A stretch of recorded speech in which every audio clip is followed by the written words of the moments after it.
जय हिंद दोस्तों। आज की यह वीडियो भारतीय न्याय संहिता यानी बीएनएस से संबंधित है। इस वीडियो में हम भारतीय न्याय संहिता के उद्देश्य, लक्ष्य, उसकी विशेषताएं, कौन से नए धाराएं जोड़े गए हैं, किन धाराओं को जो पहले आईपीसी में था अब बीएनएस में नहीं रखा गया है, इसकी विशेषताएं आदि चीज़ों को हम देखेंगे और एक एक करके विस्तार से आने वाले वीडियो में हम इसके अन्य धाराओं को भी देखेंगे। वीडियो शुरू करने से पहले आप इस चैनल को सब्सक्राइब कर लें और अपने दोस्तों को शेयर कर दें। चलिए शुरू करते हैं।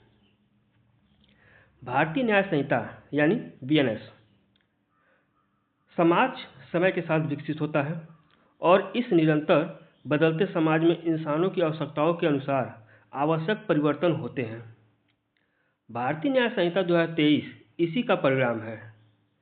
यह भारतीय विधायिका का सबसे महत्वपूर्ण निर्णय है जिसने ब्रिटिश युग से चले आ रहे पुराने कानूनों को खत्म कर दिया है और आज के समाज की वर्तमान जरूरतों के अनुसार भारतीय न्याय संहिता को भारतीय दंड संहिता की जगह लागू करने के लिए बनाया गया है। भारतीय न्याय संहिता के उद्देश्य और लक्ष्य। आज के समाज और नागरिकों के ऐसे नए कानूनों की आवश्यकता है जो वर्तमान समस्याओं से बिना देरी के निपटने में सक्षम हो तथा निष्पक्ष न्याय सुनिश्चित कर सके। पुराने आपराधिक कानून ऐसे करने में अक्षम थे, जिसके परिणाम स्वरूप 2023 में संसद ने भारतीय न्याय संहिता को नए आपराधिक कानून प्रदान करने के उद्देश्य से अधिनियमित किया गया और इसके द्वारा भारतीय दंड संहिता 1860 की जगह ली गई। भारतीय न्याय संहिता के तहत नए अपराध यानी भारतीय न्याय संहिता में किन नए धाराओं को जोड़ा गया है। पहला है शादी का झूठा वादा करके शारीरिक संबंध बनाना। शादी का झूठा वादा करके शारीरिक संबंध बनाना भारतीय न्याय संहिता की धारा 69 के तहत यानी 69 के तहत शादी का झूठा वादा करके शारीरिक संबंध बनाने पर अब 10 साल तक की कैद और जुर्माना का प्रावधान किया गया है। दूसरा, भीड़ द्वारा हत्या।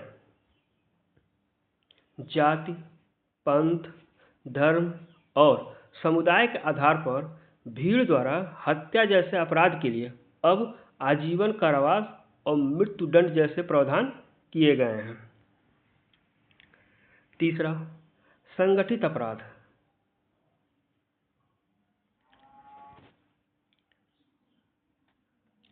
भारतीय न्याय संहिता की धारा 111 की उपधारा 1 में अपहरण, डकैती, लूट, जबरन वसूली आदि जैसे संगठित अपराधों को परिभाषित किया गया है, जिनके लिए 5 वर्ष से आजीवन कारावास की सजा के साथ 5 लाख जुर्माने का प्रावधान है। चौथा, छोटे मोटे संगठित अपराध। भारतीय न्याय संहिता की धारा 112 के तहत छोटे संगठित अपराधों को परिभाषित किया गया है, जैसे चोरी, छीना झपटी, ब्लैक में टिकट बेचना, परीक्षा के प्रश्न पत्र बेचना, जुआ आदि खेलना को शामिल किया गया है। पांचवा,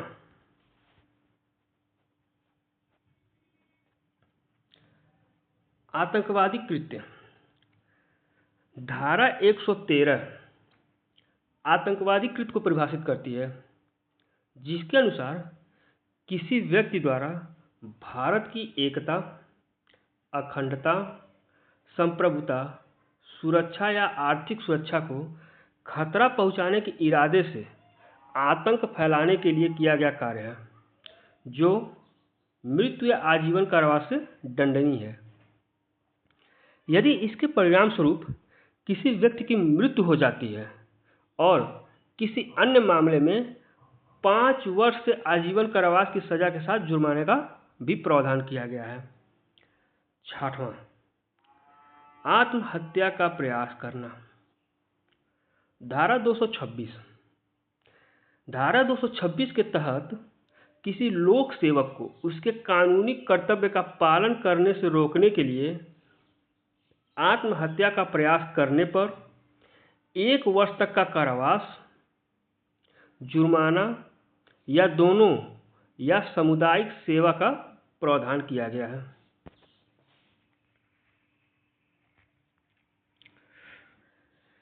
अब देखते हैं भारतीय न्याय संहिता द्वारा आईपीसी के रद्द किए गए अपराध।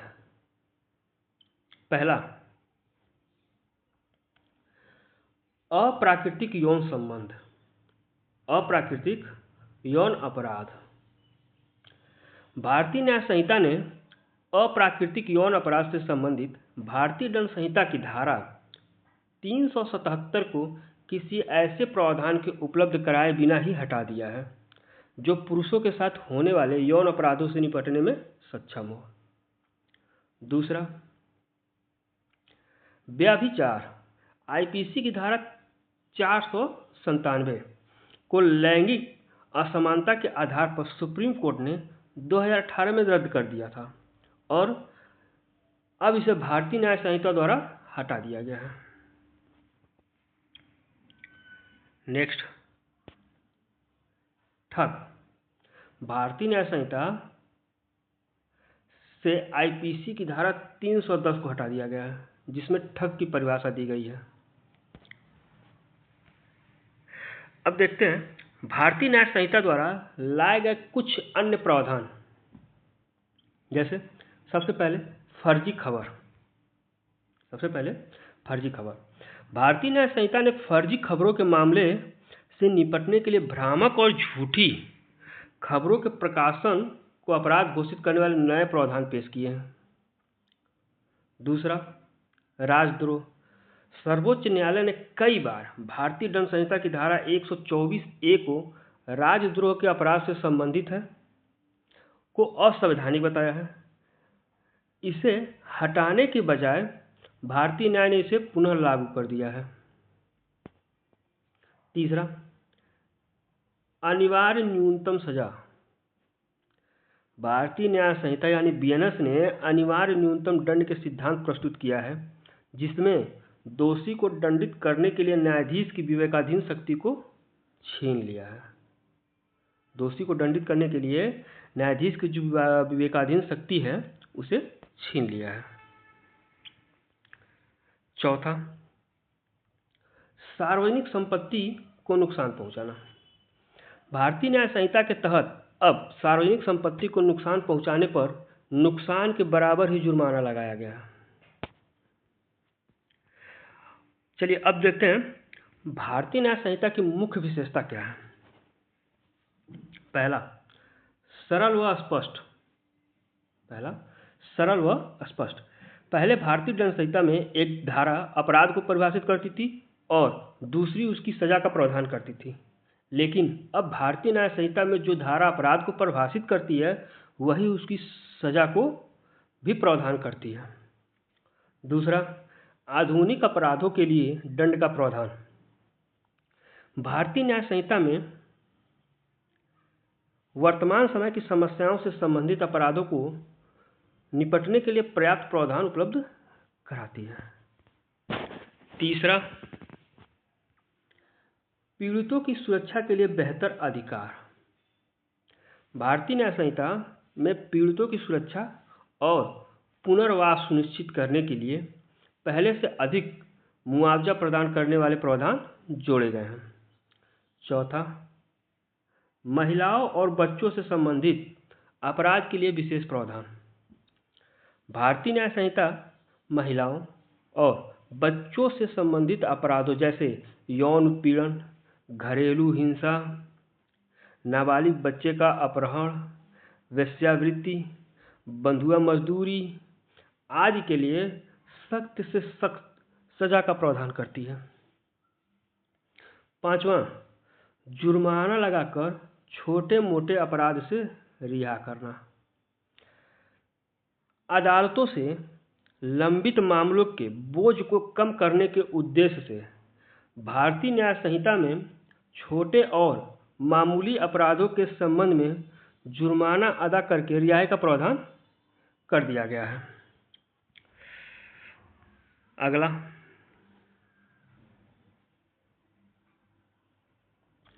सुव्यवस्थित कानून प्रावधान। भारतीय न्याय संहिता बिना किसी देरी के न्याय सुनिश्चित कर भारतीय नागरिक सुरक्षा संहिता जैसे प्रक्रियात्मक कानून की सहायता के लिए सुव्यवस्थित प्रावधान प्रदान करती है।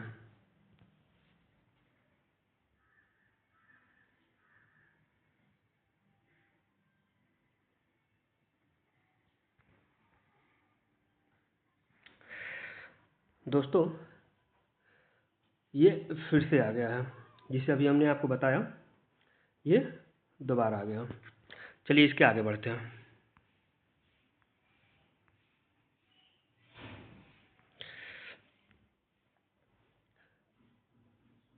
भारतीय न्याय संहिता का कानूनी व्यवस्था पर क्या प्रभाव है? पहला है लंबित मामलों में कमी लाना। भारतीय न्याय संहिता से छोटे और मामूली अपराधों को हटाने से अदालतों पर लंबित मामलों का बोझ कम हो जाएगा और उनकी संख्या में भी कमी आएगी। दूसरा है सरल कानूनी भाषा। भारतीय दंड संहिता में कानूनी प्रावधान बहुत जटिल और भ्रामक थे, जिससे कई लोग उन्हें आसानी से समझ नहीं पाते थे। लेकिन भारतीय न्याय संहिता में कानूनी प्रावधानों को बहुत सरल व स्पष्ट भाषा में प्रस्तुत किया गया है, जिससे कि सामान्य व्यक्ति भी उन्हें आसानी से समझ सकता है।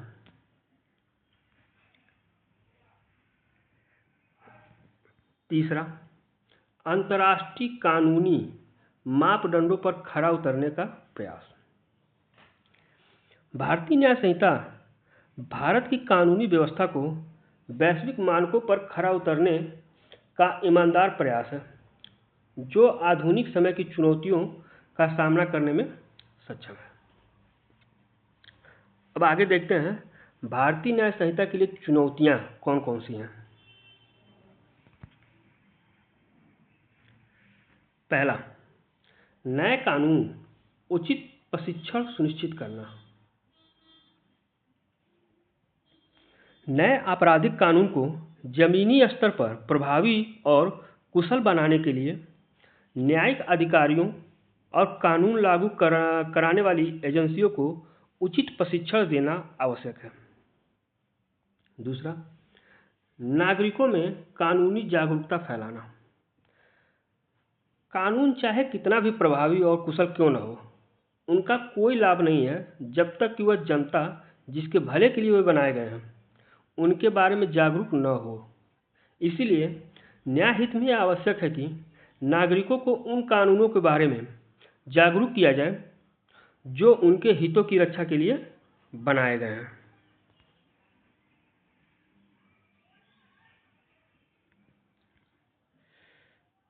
तीसरा, आधुनिक संसाधन और बुनियादी ढांचा उपलब्ध कराना। आधुनिक बुनियादी ढांचे और तकनीकी संसाधनों के अभाव में उन लक्ष्यों को प्राप्त करना लगभग असंभव है जिनके कारण भारतीय न्याय संहिता का गठन किया गया है। इन बुनियादी सुविधाओं को प्रदान करने में कोई समझौता नहीं किया जाना चाहिए, अन्यथा ये सभी प्रयास व्यर्थ हो जाएंगे। आज की वीडियो में केवल इतना ही। अगले वीडियो में हम भारतीय न्याय संहिता से उठने वाले जो प्रश्न हैं जो अक्सर लोगों के दिमाग में आते हैं उनका उत्तर देखेंगे। उसके बाद हम भारतीय न्याय संहिता की एक एक करके धाराओं को विस्तृत जानकारी प्राप्त करेंगे। वीडियो को सब्सक्राइब करें, दोस्तों को शेयर करें। धन्यवाद।